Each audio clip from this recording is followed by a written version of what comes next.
In the middle of a swirling white abyss where the sky met the earth in a blinding haze of frost, a powerful woman who thought she controlled the world found herself powerless, while a man with nothing but a cardboard sign held the key to a truth that would shatter her reality.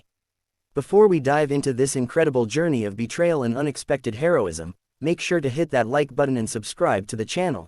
Your support allows us to keep sharing these stories of human resilience and the hidden truths that change lives forever. The glass walls of the Metropolitan Airport vibrated under the rhythmic thumping of the fiercest snowstorm the city had seen in decades. Inside, the atmosphere was thick with the scent of overpriced coffee and the collective anxiety of hundreds of stranded passengers. Elena Vance, the CEO of a global tech empire, paced a private corner of the terminal, her heels clicking sharply against the polished marble. She was used to being in control, to commanding boardrooms and navigating complex acquisitions, but nature didn't care about her net worth. Beside her, perched on a suitcase, was her 7-year-old son, Leo. He was unusually quiet, clutching his backpack with knuckles turned white. Elena checked her gold watch for the 10th time, her frustration boiling over. She had a flight to catch for a merger that would define her career, and more importantly, she was trying to outrun a messy custody battle with an ex-husband who seemed increasingly desperate. As the hours stretched into a dark, frozen evening, the airport took on a surreal quality. The bright fluorescent lights flickered, and the announcements of cancellations became a dull roar. That's when Elena noticed him, a man sitting near the frosted exit doors, far from the warmth of the central heaters. He wore a faded navy jacket and held a series of cardboard signs. He wasn't begging, he was watching. Every time a specific group of airport security guards walked by, he would flip a sign that seemed to have random numbers or cryptic phrases like, "The gate is locked from the inside," or, "Check the manifest."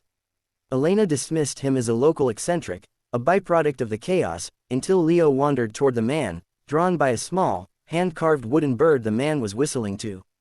Elena rushed to pull Leo back, her defensive instincts on high alert. "Leo, come away," she commanded, her voice sharp. The man looked up, and Elena was struck by the clarity in his eyes. He didn't look like someone who had lost his mind, he looked like someone who had lost everything else. "He's a good bird, the boy likes him," the man said softly.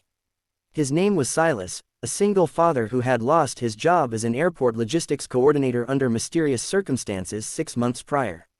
He explained that his daughter was sick, and he had been spending his nights at the airport, not for warmth, but for surveillance. Elena began to walk away, but Silas's next words stopped her cold. "You're Elena Vance. You're not here because of the weather. You're here because your flight was flagged by someone who doesn't want you to reach the hearing tomorrow." The air between them grew colder than the storm outside. Elena demanded to know how a stranger knew about her private legal battles. Silas held up a sign that simply read, "They are already inside." He explained that in his time working the cargo bays, he had uncovered a ring of ghost employees, criminals using the airport's private jet infrastructure to move assets and, occasionally, people. He had seen Elena's name on a private manifest for a flight she hadn't booked, a flight scheduled to depart into the storm, one that would effectively make her and her son disappear under the guise of an unfortunate accident. Elena laughed it off as a conspiracy theory, but then she looked at her phone. It was dead. She reached for her backup battery in her purse, but it was missing.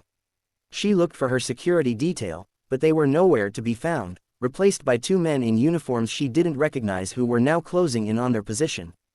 The tension escalated as the storm peaked, knocking out the main power grid. In the dim emergency lighting, the airport became a labyrinth of shadows.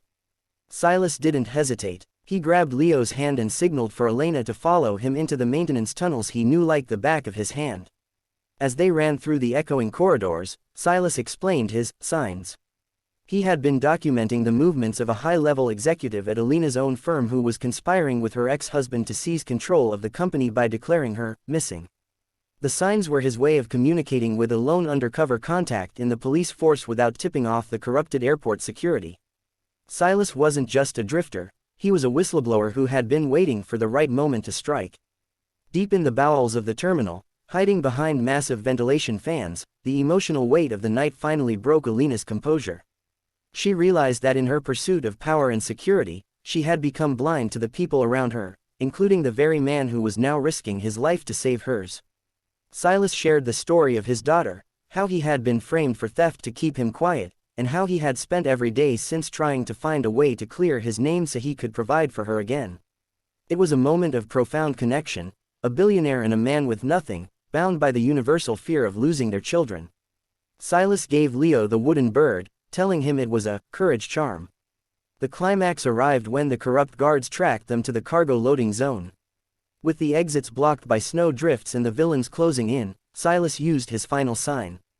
He held it up to a security camera he knew was still linked to an off-site precinct. It wasn't a message for help, it was a code he had spent months perfecting. The criminal Silas had been tracking wasn't just a thief, he was the head of the security firm. As the men lunged for Elena, the heavy industrial doors hissed open, and the real authorities, tipped off by Silas's long-term play, swarmed the room.